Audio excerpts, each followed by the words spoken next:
Nós estamos iniciando este terceiro domingo da Quaresma, mais um encontro com a Palavra de Deus. E experimentamos na nossa vida, experimentamos de verdade, a verdade daquela palavra de Jesus. O homem não vive somente de pão, ou seja, o homem não vive somente das coisas deste mundo. Pão aqui é a vida deste mundo. Pão é o seu trabalho, pão é o seu dinheiro, pão é o seu divertimento, pão é a sua família, pão são os seus amigos, pão é a sua saúde, pão é o seu carro, pão é tudo isto. O homem não vive somente de pão. O homem vive de verdade da palavra que sai da boca de Deus. Quando o homem vive na palavra de Deus, todas as coisas da vida ganham um sentido novo. Por isso é uma alegria para mim e sei também que é uma alegria para você. Se não fosse, vocês estariam escutando outra coisa. É uma alegria para você escutar, meditar na palavra de Deus. Meus queridos irmãos, e é tão bom escutar estes 10 mandamentos na Quaresma, porque na verdade o que o Senhor espera de nós é que vivamos na sua palavra, é que cumpramos os seus preceitos. Mas vamos lá, vamos tomar um pouco essa leitura. Vale a pena. Pegando logo no versículo 1, nós estamos no livro do Êxodo, no capítulo 20 de 1 a 17. Então, começando logo com a primeira frase. Deus pronunciou todas estas palavras. Pense um pouquinho, pense. Deus fala. Isso é uma coisa impressionante. Por exemplo, muita gente diz assim, olha, eu creio que existe uma força, que existe alguém superior, que existe um ser superior. Pronto, creio nisso. Mas ele está para lá e nós estamos para cá. Não, meus irmãos. Dizer só isto é o que a gente chama de deísmo. Deísmo é dizer, e é uma heresia, tá certo? Deísmo é aquela ideia que existe uma força superior, um ser supremo, um grande arquiteto do universo, e ficar só nisso. Pronto. Então existe um Deus que criou este mundo como um relógio, bem organizado. Mas este Deus que é tão grande, não se mete com o mundo, não se mete com a nossa vida, não existe milagre, existem as leis da natureza e pronto. Não é esta a nossa fé. Deus não somente criou e continua criando, mas Deus é presente no mundo com a sua providência. E mais que presente, Deus entra em comunhão. Deus entra em diálogo com o ser humano. Olhe só, Deus pronunciou todas estas palavras. Deus falou. E fala com a linguagem humana, para a gente entender. E fala respeitando a nossa cultura. Deus fala, vocês às vezes se espantam, eu sei que vocês se espantam, quando leem o Antigo Testamento. Por quê? Porque diz, vige, quanta guerra. Vige que Deus manda matar um, manda atirar em outro, fazer guerra contra outro. É que Deus, como um pai, se adequa à mentalidade de cada época. A palavra de Deus é palavra de Deus com roupa, com veste humana. Deus, o Deus tão sábio, o Deus tão infinito, nos fala. Isso é uma coisa impressionante. E fala de modo que nós o compreendamos. Deus poderia ter ficado calado no seu eterno e cômodo silêncio. Ele não precisa de mim. Ele não precisa de você. Ele é eternamente feliz. Veja, podia ter nos deixado viver do nosso modo, dando nossas cabeçadas, esvaziando o nosso coração. Deus não tinha obrigação de se revelar. Não, tinha não. Mas ele nos falou. Ele nos abriu o seu coração para nos instruir, para nos mostrar o sentido, o caminho da verdadeira vida. Entenda, meu querido irmão. Entenda, a lei de Deus não é um peso, é uma graça. O Salmo 118 diz tão bonito: dá-me a graça da tua lei. E a lei não é um peso não, com os preceitos? É não. Até o nome mesmo não é lei. Em hebraico se diz Torá. Torá não quer dizer lei. Torá quer dizer instrução. Veja, a lei de Deus não é como uma tampa de panela que nos sufoca. A lei de Deus é como uma seta que indica o caminho. E que caminho, senhor bispo? O caminho da vida. O caminho para que a gente não dê com os burros na água na nossa existência, mas possa chegar ao objetivo para o qual nós existimos. E esse objetivo é o coração do Pai, é Deus.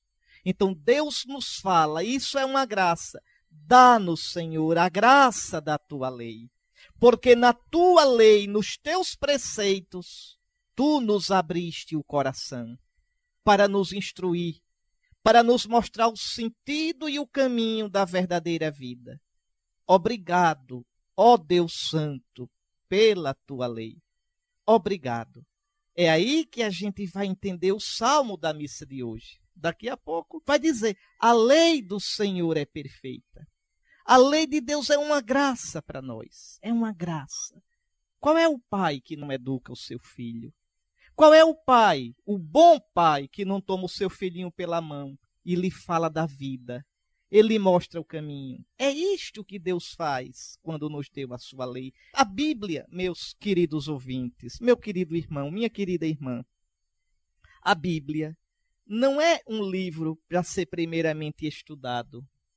A Bíblia não é primeiramente um monte de informações. A Bíblia não é um livro de curiosidades, de enigmas, de futricas, de fofocas. Não! A Bíblia é o coração de Deus aberto para nós. Quando duas pessoas se amam, elas se revelam uma à outra.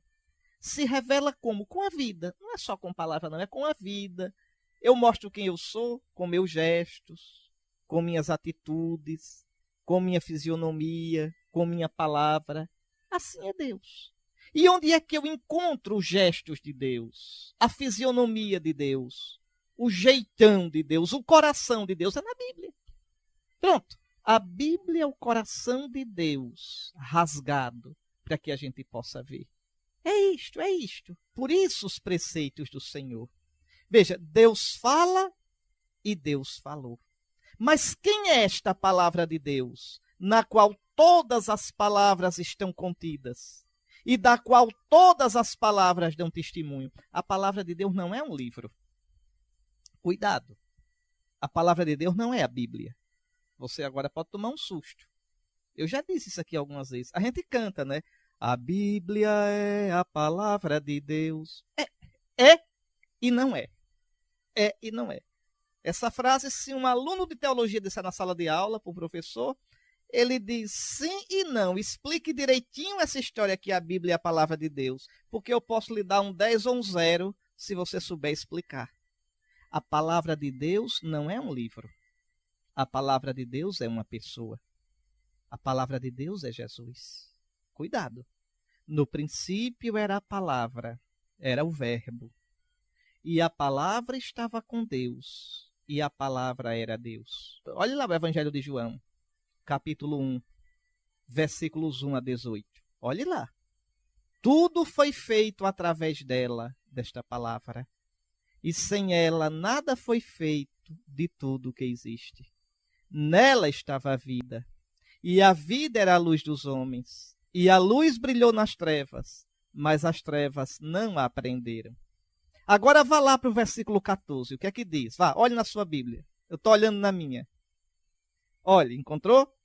E a palavra se fez carne e habitou entre nós. E nós vimos a sua glória. Então, a palavra de Deus não é um livro. Quem pensa que a palavra de Deus é um livro é muçulmano. Tá certo? Os muçulmanos são a religião do livro. Do livro. A gente não. Tem gente que adora a Bíblia. Adora. Faz idolatria.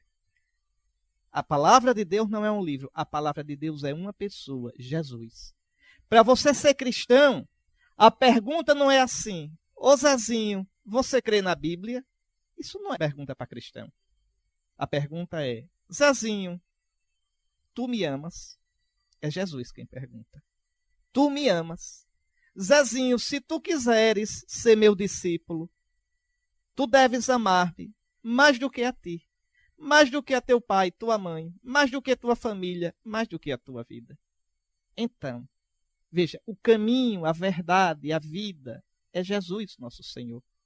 Ele é a palavra de Deus. Ele. E por que é que a gente então venera a Bíblia? Porque a Bíblia dá testemunho dele. Jesus mesmo diz na Escritura: vós perscrutais as Escrituras, elas dão testemunho de mim. Jesus é a palavra resumida. A Bíblia é a explicação dessa palavra. Então a Bíblia contém palavras de Deus, palavras verdadeiras, que dão testemunho da única palavra, que é Jesus. Eu leio a Bíblia, eu escuto a Sagrada Escritura, porque ela me dá testemunho de Jesus. É Ele a palavra de Deus. Eu não creio na Bíblia, eu creio em Jesus, nosso Senhor. A Ele eu me abandono, nele eu aposto a minha vida. Eu creio na igreja, porque Jesus fundou a igreja. Eu escuto a Escritura, porque a igreja disse que aqueles livros são inspirados. E Jesus deu essa autoridade à igreja. Então vamos colocar a coisa todinha no lugar certo. Por isso, quando eu leio a Bíblia sozinho em casa, tá certo? Contra a igreja, amuado, achando que eu entendo mais da Bíblia do que a igreja entende, eu já não vou entender mais nada. Eu acho tão interessante, às vezes, uma pessoa me diz: eu estou pesquisando na Bíblia qual a religião verdadeira. E não vai encontrar nunca. Não vai encontrar nunca, tá certo? Porque, veja, a Bíblia nasceu da igreja, foi escrita na igreja, e só quem pode interpretá-la é a igreja. Se você pensa que olhando a Bíblia vai descobrir qual é a religião verdadeira, você vai descobrir a religião da tua cabeça. É melhor fundar uma para você, tá certo? Aí você vai fazer feito cozinheira quando está fazendo o bolo. Pega a receita e vai olhando. 3 ovos, aí quebra. Tá certo? Uma pitada de sal, aí coloca. 3 colheres de farinha. Não copie não, que eu não estou dando uma receita não, viu? Aí você vai pensar que a Bíblia é uma receita de fazer religião. Esses fundadores de religião fazem assim. Vão pegando o versículo solto para fundar a religião deles, como quem lê uma receita para fazer um bolo. Não, não é nada disso. Não é nada disso. Onde é que o Espírito de Jesus está? Na igreja que ele prometeu. Pronto. E a igreja vive da pregação de Jesus e dos apóstolos. Dessa pregação nasceram os livros do Novo Testamento. Todos os livros do Novo Testamento nasceram da pregação da igreja. E qual é a pregação da igreja? É que o Pai mandou o Filho Jesus, que Jesus morreu e ressuscitou, e que nele nós temos o perdão dos pecados. Pronto. Foi essa pregação que foi sendo colocada por escrito. Tá certo? Então, quem crê em Jesus, recebe o batismo na igreja e da igreja, faz parte da igreja. Como diz São Paulo, fomos batizados num só Espírito Santo para formarmos um só corpo, que é a igreja. E a gente se torna cada vez mais corpo, na medida em que comunga do corpo de Cristo, que é a Eucaristia. E na igreja, a gente escuta e medita e vive as escrituras que nasceram na igreja. Tá vendo? Tá vendo que não adianta pegar uma Bíblia, dizer agora eu vou estudar todo em casa e vou decidir qual é a minha religião. E se não encontrar nenhuma, eu fundo uma. Porque eu creio na Bíblia, não creio em igreja não. Errou tudo. Tá todo de trás para frente. Eu creio é em Jesus, e por causa de Jesus eu creio na igreja. E por causa da igreja eu creio na Bíblia. Olha que danado. Eu não creio na Bíblia, eu não creio na igreja por causa da Bíblia. Tá certo? Eu escuto a Bíblia por causa da igreja. Quer ver uma coisa? Ainda essa semana a gente estava tendo o curso do clero e o padre estava lembrando disso. Quer ver uma coisa? Veja, a Bíblia é uma coleção de livros, né? A palavra Bíblia quer dizer em grego, livros. Pronto, são os livros da Bíblia. Os livros. Muito bem. Quantos são os livros da Bíblia? Na Bíblia não tem dizendo quantos são os livros da Bíblia. Quais são os livros da Bíblia? Na Bíblia não tem dizendo. Não tem assim um lugar que tenha. Os livros da Bíblia são. Não tem. Não tem. Quem são os autores dos livros da Bíblia? Por exemplo, quem é o autor do primeiro evangelho? Acertou. Você disse Mateus, não foi? Tá certo. Onde é que tem na Bíblia que é Mateus? Está escrito lá Mateus. Em cima, Mateus. Mas não está no texto da Bíblia que é Mateus. E o segundo evangelho, quem escreveu? Ah, Marcos? Muito bem. Mas onde é que está escrito? Onde é que está escrito? Onde é que está escrito que quem escreveu o quarto evangelho foi São João? Onde? Não está escrito. E como é que a gente sabe de tudo isso? Como é que eu sei quantos são os livros da Bíblia? Porque a igreja disse. Como é que eu sei quais são os livros da Bíblia? Foi a igreja que disse, que discerniu. Estes são inspirados e só estes. Está vendo? Sem igreja não tem Bíblia. A igreja vem antes da Bíblia.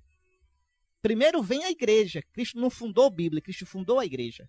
Não mandou nem escrever. Nem escrever. Ide e pregai. Como é que eu sei que Mateus é o autor do primeiro evangelho? Porque a tradição da igreja diz. Vá lá olhar Pápias, bispo de Herápolis, no final do século I, começo do século II, dizendo que foi Mateus. Vá lá olhar Eusébio de Cesareia, Irineu de Lyon, bispo de Leão. Eles dizendo. É tradição. Como é que eu sei que o discípulo amado é João? Que o segundo evangelho foi escrito por Marcos? Como é que eu sei dessas coisas? Eu sei porque a igreja diz. Tá vendo? Aí o caboquinho pega, compra uma Bíblia, vai para casa, se acha doutor dos doutores e sai lendo só Deus sabe como, tá certo? E depois acha que sabe tudo de religião e que pode julgar a igreja. Me diga. E ainda quer discutir. Eu não perco tempo porque não estou doido. Eu só me lembro do que Platão disse. Toda ignorância é ousada. E deixo para lá. Então veja, a palavra de Deus é Jesus. É Jesus. A escritura é importante porque dá testemunho de Jesus.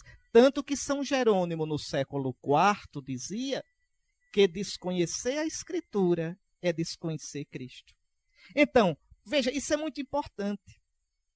Tudo quanto Deus nos falou, mesmo no Antigo Testamento, era de modo misterioso revelação do seu Filho, do seu verbo, da sua única palavra. Por isso mesmo, quem lê o Antigo Testamento em si mesmo, sem compreender que tudo só se cumpre, só chega à plenitude em Cristo, termina desvirtuando o sentido profundo do Antigo Testamento. É o que você vê muitas vezes nesses pregadores de televisão, nessas seitas.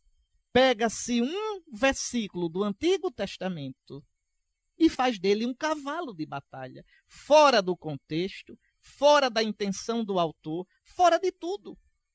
Então isso não é pregação da palavra de Deus, isto é desvirtuamento da palavra de Deus. Pronto, é isto. Compreende?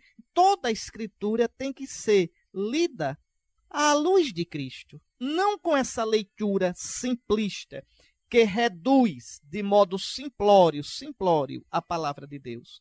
Isso termina traindo a palavra que é Jesus. Não conseguem ver a palavra que é Jesus nas palavras da Escritura. A Escritura só pode ser compreendida na tradição da igreja. Na tradição da igreja. Muito bem, mas vamos lá. Quem é, segundo essa leitura, quem é o Deus de Israel? Como se apresenta? O que foi que Deus fez para merecer ser amado e ouvido pelo seu povo? Olha aí, olha a leitura de hoje, Êxodo 20, olhe dos versículos 1 a 3. Quem é o Deus de Israel? Eu sou o Senhor teu Deus, que te tirou do Egito, da casa da escravidão. Então não é um Deus teórico, filosófico, lá em cima, não. Eu sou o Senhor teu Deus, eu sou o Deus que te tirou do Egito, que te tirou da escravidão. Veja como é bonito, tá certo? Ele diz, tu me amarás, tu me obedecerás, porque eu te salvei, porque eu vim ao teu encontro. Isso vale para mim, isso vale para você. O nosso Deus não é teórico. O nosso Deus é o Deus e Pai de nosso Senhor Jesus Cristo. É o Deus que amou tanto o mundo que entregou o seu Filho por mim e por você. E por isso, aconteça o que acontecer, eu sei que Deus me ama. Eu digo tanto isso aqui.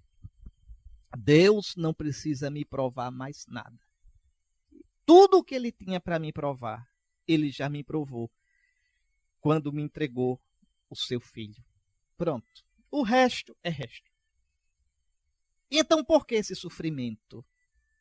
Por que essa tragédia na minha vida? Por que essa dor? Por que esta ferida no meu coração? Oh, meu irmão, eu lamento, mas eu não sei explicar.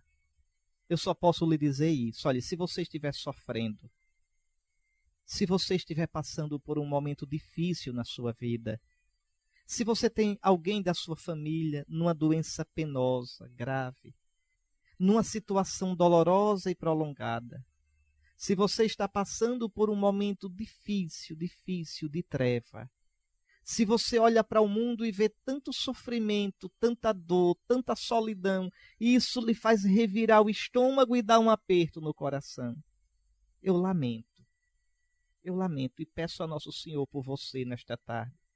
Mas eu não sei explicar o porquê. Agora eu posso lhe dizer com certeza do meu coração, olhando também os meus sofrimentos e as minhas dores, os meus medos, as minhas angústias. Uma coisa eu sei da minha vida e posso dizer a você com toda a sinceridade do meu coração: Deus ama você. Deus ama. Não é um amor teórico.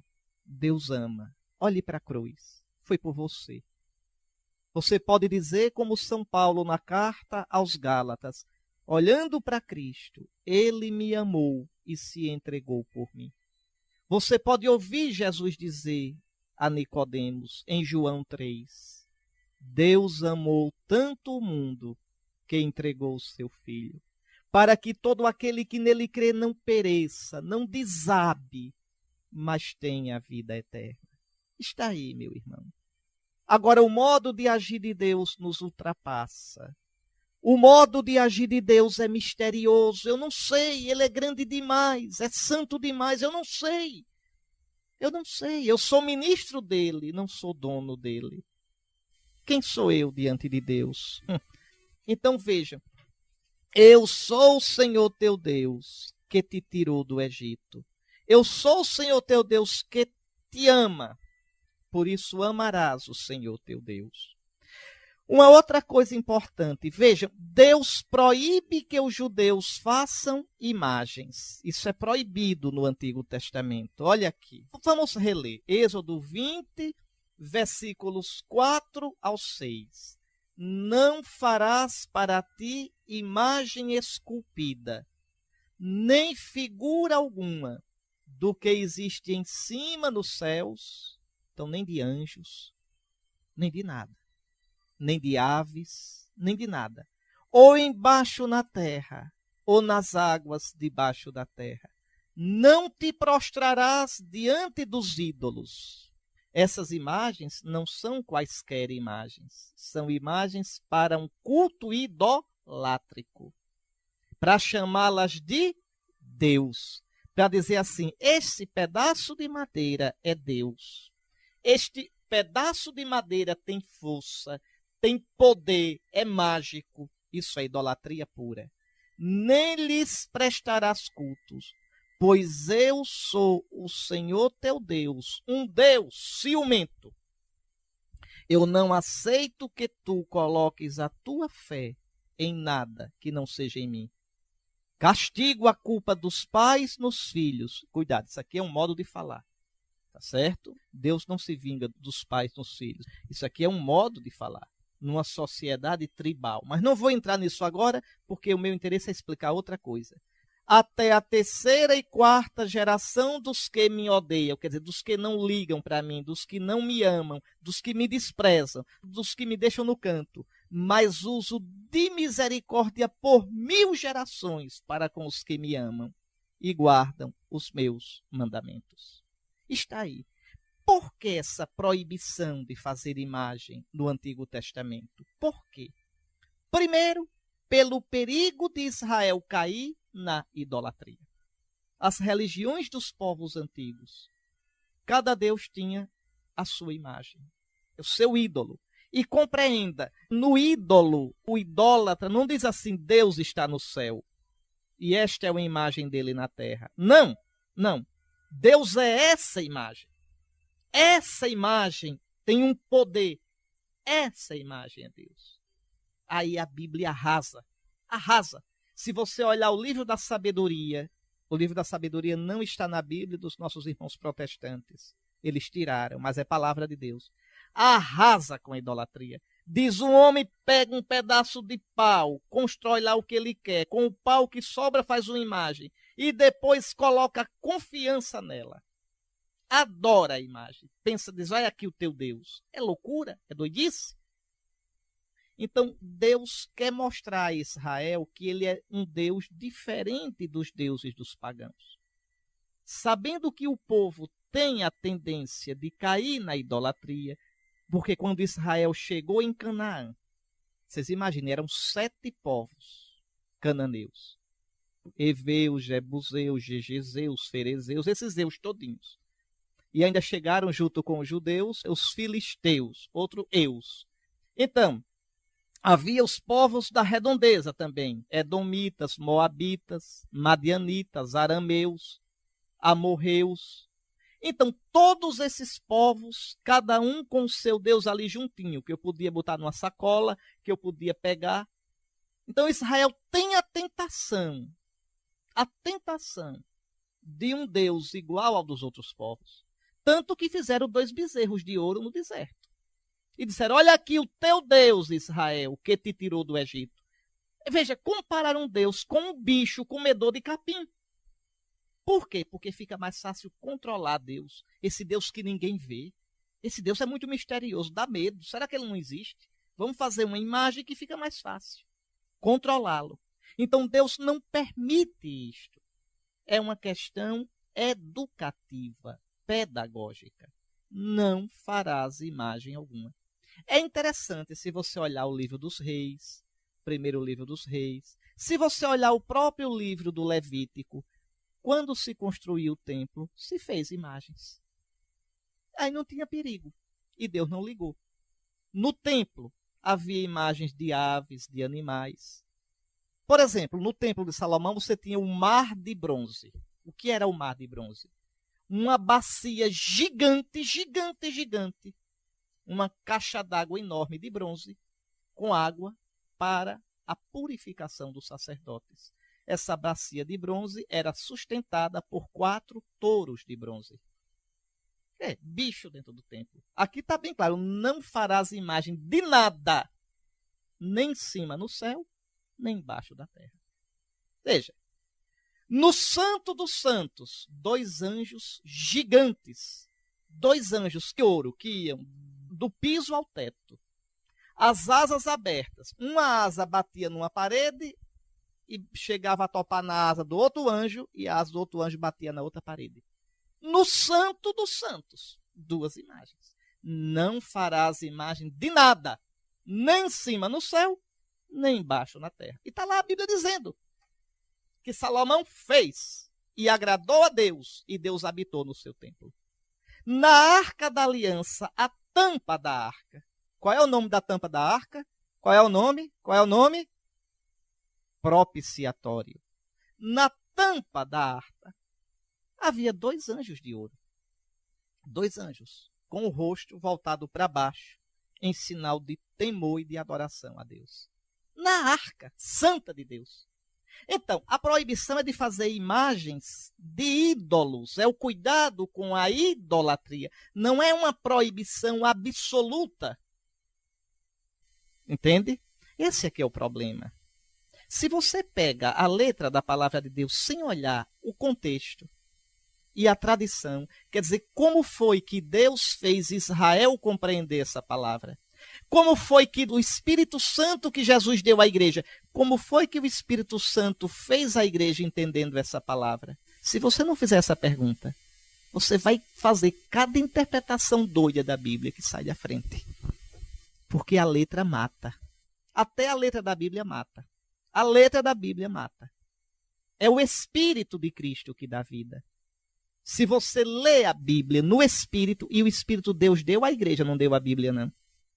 Se você não lê a Escritura no Espírito, a Escritura vira confusão. Tanto vira que existem mais de 10 mil seitas, tudo com a Bíblia debaixo do braço, cada uma dizendo que está interpretando certo. Está vendo? Sem a igreja, sem o Espírito, a palavra se faz confusão. Então, por que é que Deus proíbe imagem? Primeiro, pelo perigo de Israel cair na idolatria. Mas existe um outro motivo. Existe um outro motivo. Várias vezes na Bíblia Deus vai dizer: tu não farás imagem, porque tu não viste nenhuma imagem minha no Monte Sinai. Eu não mostrei o meu rosto. Eu não tenho rosto. Então tu não farás imagem. Porque quando fizeres imagem, farás imagem de outra coisa, não de mim. Tanto que fizeram imagem de um touro, de 2 bezerros, e disseram: aqui está o teu Deus, Israel. Veja, Deus comendo feno. Imagine como Deus fica feliz com uma presepada dessa. Imagine fazer uma vaca e dizer: aqui está um retrato da sua mãe. O que é que você ia dizer? Hein? Imagina se chamasse a minha mãe de vaca. Pois chamaram Deus de bezerro, de boi. O Salmo diz: trocaram a glória de Deus pela imagem de um bicho que come feno. A gente também troca, viu? Deus por dinheiro, por um cargo, por um amor louco. A gente troca Deus por coisa pior do que um bezerro.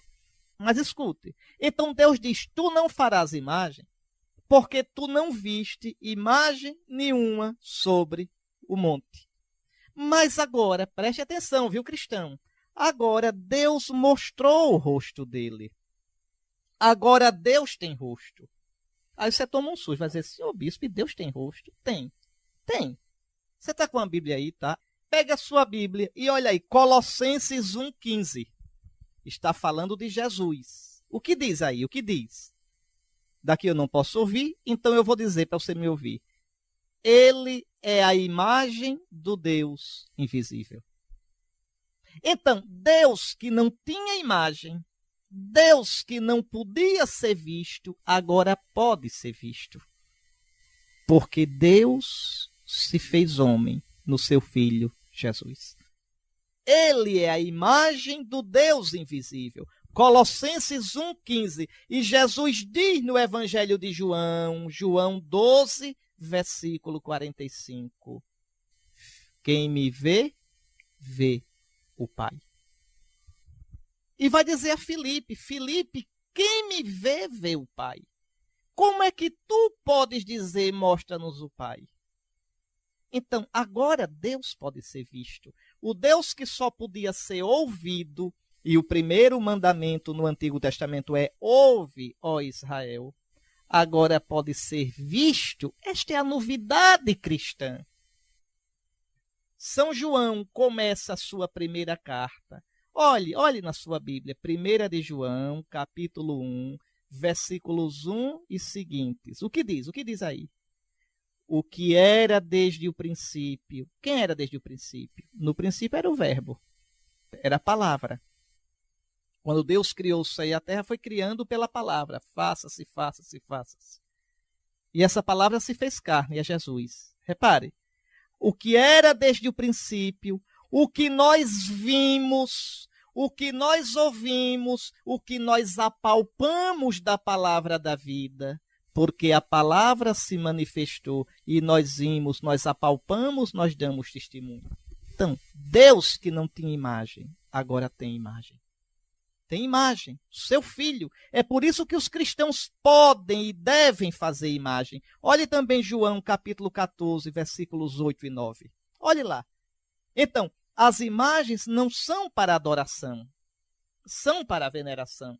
Ninguém, mesmo um cristãozinho que não tem a instrução e que se ajoelha diante da imagem, ele não acredita que ali está Deus, que ali é Deus. Não. Ele se ajoelha diante da imagem porque está se ajoelhando diante do mistério do Deus vivo e verdadeiro. Por isso que, quando a imagem quebra, nenhum cristão pensa que Deus se quebrou. Veja, se uma imagem vai na procissão e cai e se quebra, dá pena, quebrou a imagem, né? Que é como rasgar uma fotografia de um pai, de uma mãe. Mas sabe, é só um símbolo, é só um sinal. É um sacramental. Sacramental. Então, os cristãos, desde o princípio, que começaram a fazer imagens. Você pode dizer, não, mas então devia fazer imagem de Cristo, não dos santos. Deve fazer dos santos também. E deve. Está na Bíblia assim, olha. Na Bíblia que o povo gosta, pois bem, está assim.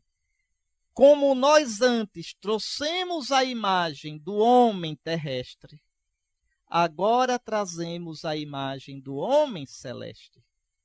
Veja, o cristão é a imagem do homem celeste. Quem é o homem celeste? É Cristo, que é a imagem do Pai. Então, todo cristão, quanto mais ele vai se abrindo para Cristo, mais vai trazendo em si, na sua vida, a imagem de Cristo. Ele vai se conformando a Cristo.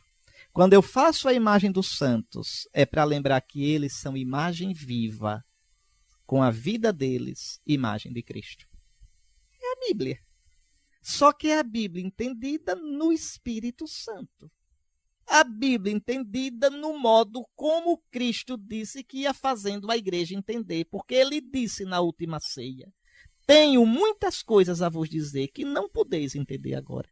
Quando vier o Paráclito, o Espírito que eu mandarei de junto do Pai, ele vos conduzirá à verdade plena. Enquanto o mundo existir, a igreja vai cada vez mais aprofundando a verdade de Cristo. Porque o Espírito de Cristo vai guiando o povo de Deus nesse caminho. É isto, só isto, nada mais que isto. Então não adianta ficar pegando o texto do Antigo Testamento para arengar, porque não serve, não vai para frente, tá certo? Então, ninguém diga que os católicos adoram imagem, porque a gente não adora. Quem disser isso, ou está dizendo por má fé, está dizendo que eu faço uma coisa que eu digo que não faço. Pronto. Eu me ajoelho diante de uma imagem, me ajoelho. É para adorar? Não, que eu não sou doido. Eu gosto de me ajoelhar diante do Cristo crucificado. Vixe, como eu gosto, fico olhando e meditando no amor de Deus por nós. Né? Como eu gosto de beijar a imagem de Cristo crucificado. Não posso beijá-lo ainda no céu, beijo a imagem dele na terra. Não estou nem de longe pensando em adorar. Aí chega um boboca e diz, o senhor está adorando a imagem. Meu filho, não estou porque eu não quero adorar. Não, você sabe que está no meu coração, estou dizendo que não estou adorando. Tu está dizendo que eu estou. Tu sabes mais do que eu o que eu sinto. Então, ou é ignorância ou má fé dizer uma coisa dessa. Os católicos não adoram imagem. Tá certo? Os católicos, o cérebro funciona. Não são bobos, sabe que ali não é Deus, tá certo? Bom, a gente viu também aqui, hoje eu estou conversando demais da conta, mas a gente termina já. Eu também li aqui, Deus diz que castiga a culpa dos pais nos filhos. Mas isso é um modo de falar. Repare que ele só castiga até a 3ª e 4ª geração, mas usa de misericórdia até a 1000ª. Está aí nos versículos 5 e 6. O que é que isto quer dizer? Que Deus é amor. Que Deus se compraz não em punir, mas em usar a misericórdia. Depois tem outra coisa bonita aqui, no versículo 7, quando ele diz, e diz de modo sério, né? Não pronunciarás o nome do Senhor teu Deus em vão. Tá certo? O nome santo de Deus.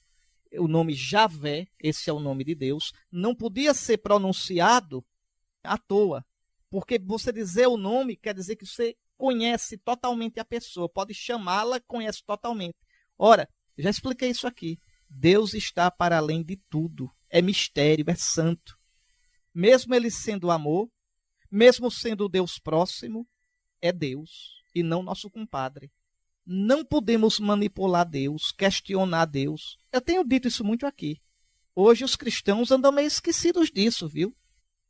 Por exemplo, na liturgia, nenhum cântico na liturgia nenhuma leitura deve usar esse nome, Javé. Não deve. Tá certo? Não deve. Nunca. Onde tem Javé, a igreja sempre pronunciou Senhor, que em hebraico é Adonai. Bom, ainda uma coisinha. Termino já, essa primeira leitura. E guardar o sábado. Vocês viram aqui, nos versículos 8 a 11, bem claro. Lembra-te de santificar o dia de sábado. Não trabalharás no sábado. E agora? Por que Deus manda guardar o sábado? Primeiro, a palavra Shabat. Shabat, em hebraico, quer dizer descanso. Então, guardarás o descanso. O dia do Shabat, o dia do descanso. Era um modo de reconhecer que o tempo é de Deus e que o Senhor é o Senhor da criação. Guardar o Shabat, o descanso, era um modo de celebrar a aliança de Deus com o seu povo. Ora, isso não vale mais para os cristãos. Por quê? Porque a antiga aliança passou. Porque a antiga criação passou. Todo aquele que está em Cristo é uma nova criatura, é uma nova criação. O dia do Senhor Jesus é o dia da nova criação. Quando Cristo, ressuscitando, renovou todas as coisas e nos fez entrar numa nova e eterna aliança. Nova criação em Cristo, nova aliança em Cristo ressuscitado. O dia do ressuscitado é o domingo. É o dia do Senhor. No domingo, devemos primeiramente participar da Santa Missa. Não é primeiramente dia de descanso. Domingo é primeiramente dia de missa. Agora, devemos também parar as atividades, reservando tempo para a oração, para a convivência, o lazer, recordando que o tempo é de Deus e que o ser humano vale mais do que o dinheiro, do que o comércio. Esse negócio de abrir comércio aos domingos para dar emprego, isso tudo é idolatria. Idolatria ao dinheiro. O ser humano não é mosca, não é abelha, não é formiga. O ser humano é imagem de Deus. Deve ter um dia para parar. Ah, mas pode descansar na segunda, na terça. Não. É um dia em que todos parem para conviver como família. O que vale mais? Trabalhar feito formiga e não ter tempo para os filhos, para a esposa, para levá-los à igreja, para sentar, para conversar com eles, para sentar a família toda, para ir a família toda numa praia, num shopping. Depois tem os filhos tudo sem pai nem mãe, sem formação, sem amor, se drogando, se prostituindo. Quem disse que o dinheiro, que o emprego é o maior valor de todos? Então, o domingo deve ser um dia da família, da convivência, de o pai dizer ao filho: meu filho, vamos lá no campo de futebol hoje, comigo, mas não esqueça, depois de ir à missa. Meu filho, vamos nós juntos, papai, mamãe, vocês, à missa. Vamos sentar um pouquinho para rezar juntos hoje, para conversar um pouco. Domingo é para isso. Dia do Senhor, dia do ser humano, dia da família. E olhe, quando alguém aperrear você por causa do negócio de sábado, faça assim. Aí você diz: olha, pega aí a sua Bíblia. Abra aí a carta de São Paulo aos Colossenses. Abra aí o capítulo 2. Abra aí o versículo 16. Colossenses 2,16. Escute. Portanto, que ninguém vos condene por questões de comida ou bebida, de festa, ou lua nova, ou sábado. Tudo isso é apenas sombra do que há de vir. A realidade é Cristo. Tudo isso era preparação para Cristo. Passou. A realidade é Cristo. Colossenses 2,16. Cristão não guarda sábado. Guardar sábado é voltar para a antiga criação. Guardar sábado é voltar para a antiga aliança. Se quer guardar o sábado, vá ser judeu. Se circuncide, renegue a Cristo e fique lá e seja feliz. Cristão não guarda sábado. Tá certo? Para terminar essa primeira leitura, recorde sempre: os preceitos do Senhor são caminho de vida, de salvação. São instruções para o homem ser feliz. Eu termino essa primeira leitura com a palavra do profeta Baruque. Baruque, capítulo 4, versículo 4. Bem-aventurados somos nós, ó Israel, porque a nós foram reveladas as coisas que agradam a Deus. Muito bem. Vamos rezar o salmo da missa de hoje, o salmo 18. A lei do Senhor é perfeita, os preceitos do Senhor são precisos. É puro o temor do Senhor. Suas palavras são mais doces que o mel. E então, vamos ser mais breves agora. Note que, segundo São Paulo, Cristo não corresponde àquilo que o mundo espera. É verdade. Veja, Cristo, com a sua cruz, um Deus que se faz pequeno, fraco, humano, um Deus que morre na cruz. Isso é loucura. Isto é insensatez para quem não crê. Tem muitos que dizem Deus não existe. Se está aí o mal no mundo, se os ímpios parece que levam a melhor, se a gente olha para a criação e vê coisas que a gente não entende, então Deus não existe. Aí é que está. Aí é que está. Só com a lógica humana. Cristo é loucura. Cristo é insensatez. Para quem não crê. Mas, meu irmão, minha irmã, pense. Não é Deus quem tem que se adequar ao homem para ser simpático. É o homem que deve converter-se a Deus para compreendê-lo e acolhê-lo. O mundo de hoje quer pegar os mandamentos de Deus e adequá-los à moda da gente. À moda da gente. Por exemplo, para Deus nunca será correto homem vivendo com outro homem ou mulher com outra mulher maritalmente. A gente respeita. Devemos respeitar a liberdade e a consciência das pessoas. Devemos dizer que é certo? Não, não é o plano de Deus. Não é o plano de Deus. Respeitam-se as pessoas, suas opções, sua vida. Mas um cristão nunca pode chamar de certo ao que Deus chama de errado. O casamento é indissolúvel. Isso é um escândalo para o mundo de hoje. É um escândalo. O casamento é indissolúvel. Então, aquela palavra de Cristo, quem deixa sua esposa, quem deixa o seu esposo, e depois se une numa segunda união, comete adultério. Eita, isso que eu estou dizendo faz tanta gente ficar de cara feia, mas eu só posso dizer o que Cristo me mandou. Você queria que eu inventasse para enganar você, para ser simpático? Mas se eu trair o que Nosso Senhor mandou para ser simpático a você, eu não sirvo para nada. Veja, sou um cão mudo. Sou um cabra desmoralizado. Não. A gente trata os casais que estão numa segunda união com respeito, com misericórdia. Alguém que está em segunda união pode e deve participar da vida da igreja. Pode e deve. Vá à missa, reze, peça conselho, peça uma bênção. Mas não pode se confessar. Porque vai continuar no pecado, então Deus não perdoa. Não pode comungar. Ah, mas o padre não sabe quem eu sou, eu comungo. Comungue. E comungue, coma até empanzinar a sua condenação. A Escritura diz claro. Come a sua condenação. E a primeira não vai ser porque está em segunda união, é pela sua soberba, é pela sua desobediência, é por juntar pecado ao pecado. Está em segunda união, seja humilde, se ajoelhe diante de Nosso Senhor. Na hora da comunhão, diga, Jesus, venha ao meu coração.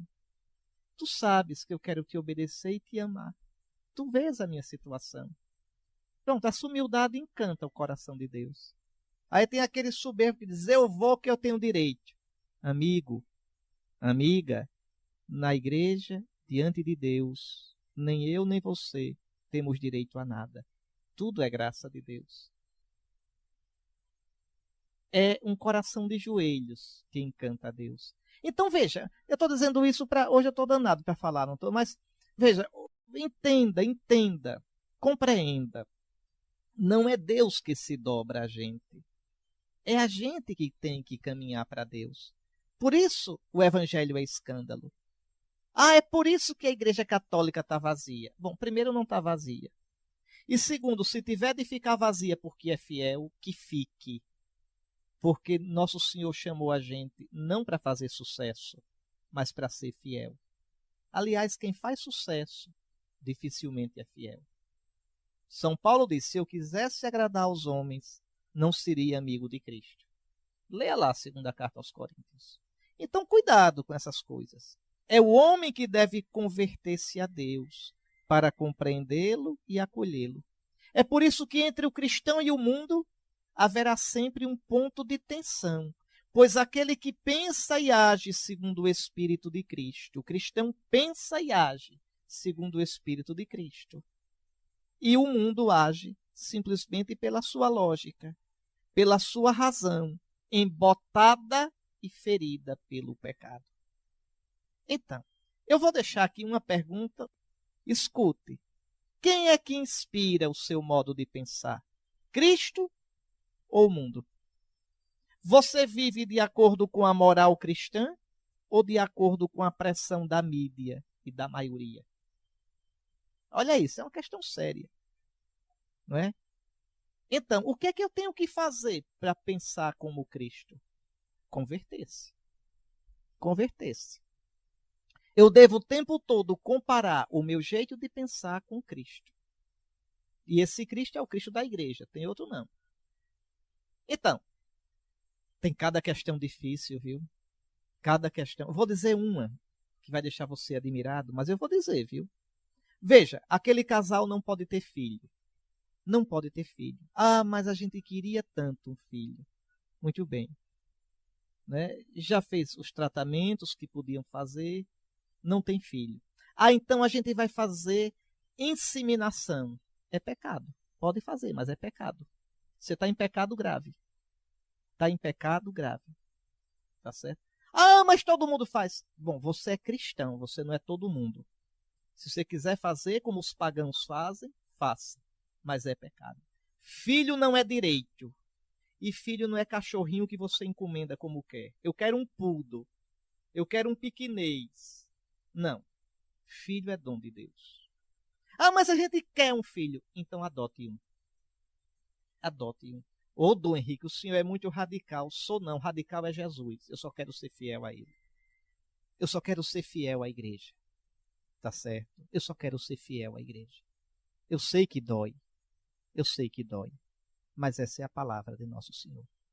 Agora, se você quiser agir como o mundo, haja. Mas está em pecado. Eu tenho que lhe dizer que você está em pecado. Sabe por que eu tenho que dizer? Porque respeito você. Porque você não é lixo. Porque você deve conhecer a vontade de Deus e ter a chance de cumpri-lo. Agora faça como quiser. Mas se fizer isso, está em pecado. E um dia vai responder a Deus, nosso Senhor. Aí pega, o médico vai, fecunda, né? 10 óvulos. 10 óvulos com o espermatozoide do marido, fecunda 10 óvulos da esposa. Implanta 4 e o resto coloca numa estufa. Gente, numa estufa. Aí depois não quer implantar os outros. Pronto, então, não, então serve para tirar células tronco embrionárias. Vamos matar para tirar célula tronco. Já está lá mesmo. Olha, pecado levando a pecado. Tá vendo? Começa com a desobediência e termina com o assassinato. Mas pode matar porque o Supremo Tribunal Federal já disse que pode. Veja. Porque os deputados e senadores se acham deuses e disseram que pode matar embrião. É pecado. E um dia todos responderão diante de Deus. Está vendo? É por isso que São Paulo diz que a lógica de Cristo é doidice, é loucura para o mundo. Tá certo? Se você está escandalizado com isso que eu estou dizendo, é porque você precisa se converter. Entende? É você quem tem que se converter. Me dói dizer isso. Não é fácil para mim também engolir isso, não. Não é fácil para mim dizer que o matrimônio é indissolúvel.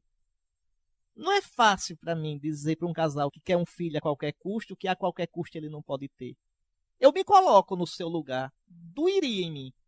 Mas eu, se creio, tenho que decidir por Cristo e obedecê-lo. Obedecer. Eita, palavra difícil danada. Porque obedecer é sair de mim.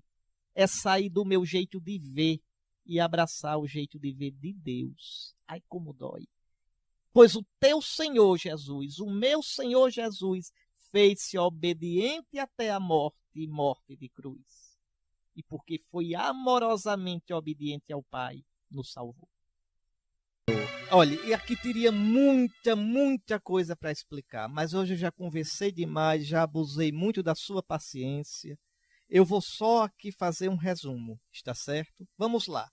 Primeiro, observe que Jesus não é certinho, bonzinho, não é politicamente correto, como a gente diz hoje. Jesus não defende uma religião assim de paz e amor, açucarada, incapaz de gestos firmes, duros às vezes. Não, não. Observe que Jesus hoje age de modo duro. Vou logo dizendo, Jesus não está fazendo isso porque ficou com raiva. Jesus não está fazendo isso porque perdeu o controle. Não. Jesus é perfeito. Está certo? E por que então ele pega um chicote e manda brasa? Por quê? Por que ele faz isso? É que ele está realizando aqui uma ação profética. Atenção. Os profetas de Israel profetizavam falando e profetizavam fazendo gestos. Eu dou alguns exemplos, só para você ler. Eu não vou ler aqui não, que não dá tempo. Jeremias, capítulo 13, versículos 1 a 11. Anote aí. Jeremias 13, 1 a 11. Outra passagem. Eu vou dar 3 passagens. Jeremias 28, 1 a 17. Jeremias 28, 1 a 17. E Ezequiel 12, versículos 1 ao 12. Pronto. Ezequiel 12, 1 ao 12. Vou só dar um exemplo. Jeremias chega no templo com uma canga no pescoço. Pronto. Feito um doido. Repare que doido isso. Chegar com uma canga de madeira no pescoço. E grita, escutem, escutem. Assim diz o Senhor. Deus diz que vai colocar no pescoço de vocês a canga do rei da Babilônia. Então, é um gesto profético. Deixa eu dar só outro exemplo. Só outro. Ezequiel, de tarde, faz um buraco na parede da casa dele e o povo olhando. Você imagina o show. Tá só dizendo, espia, espia. Olha a doidice ali. Ezequiel cavando um buraco na parede. E o povo olhando. Pronto, fez um buraco. E no outro dia, cedinho, saiu pelo buraco com as trouxas nas costas. Veja, é o que doidice. Aí o pessoal já gosta da... Ezequiel, Ezequiel, ei, vai dizer o que é isso aí, não? Ele vai dizer, assim diz o Senhor, como eu estou saindo de madrugada, fugindo pela brecha da parede, Jerusalém vai sair também, quando os babilônios destruírem tudo. Veja, é um gesto, meio amalucado, profético. É um modo de pregar fazendo um gesto. É isso que Jesus está fazendo. Então, é um gesto profético.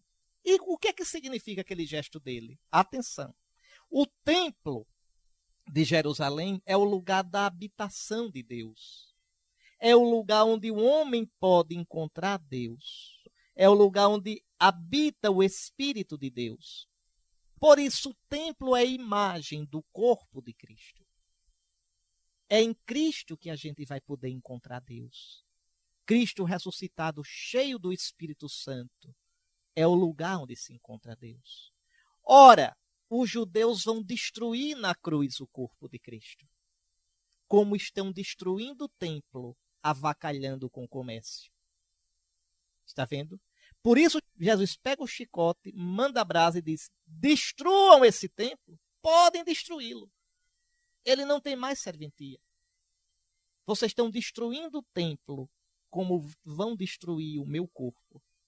Mas depois de 3 dias eu edificarei o templo de verdade. Porque esse templo é só a imagem do meu corpo. Observe que o templo de Jerusalém nunca mais foi reconstruído. Nem será nunca. Nunca. Deus providenciou de um jeito que os judeus só podem construir o templo ali no Monte Moriá. E no Monte Moriá os muçulmanos construíram 2 mesquitas. Pronto. Veja, não pode construir o templo. Porque o templo era apenas uma figura. E passou. Porque chegou a realidade, que é o corpo de Cristo. Então, Cristo está realizando um gesto profético. Compreende? Não está raivoso. Então, veja, a religião dos judeus, representada pelo templo, passou. Chegou agora a nova aliança. Aquele templo, como toda a antiga aliança, era somente uma imagem, uma preparação, uma figura. O verdadeiro templo é o Cristo ressuscitado, pois é nele que o homem pode encontrar o Deus verdadeiro. O verdadeiro templo é o corpo do Senhor. E este corpo na terra é a igreja. Vou dar uma passagem para você ler. Efésios, capítulo 1, versículos 22 a 23. Está aí, está aí. Além do mais, Jesus critica a religiosidade meramente externa, falsa, dos judeus. E também a religiosidade falsa dos cristãos, viu? O evangelho de hoje termina dizendo, olha, muitos creram em Jesus, mas Jesus é danado. Mas Jesus não confiava neles. É danado isso. Muitos creram em Jesus, creram no seu nome, mas Jesus não lhes dava crédito, porque conhecia todos. Eu creio em Jesus. Você crê em Jesus. Mas será que a minha fé é sincera? Será que a sua fé é de coração inteiro? Jesus não dava crédito, porque sabe o que tem no coração do homem. Nem todo aquele que diz sou cristão, sou católico, é cristão e católico de verdade. É cristão e católico de verdade o que de verdade obedece ao Senhor, aos preceitos de Cristo, presentes nos preceitos da igreja. O Senhor esteja convosco, abençoe-vos o Deus Todo-Poderoso, Pai, Filho e Espírito Santo. Até a semana que vem, se Deus quiser. Fique com Deus.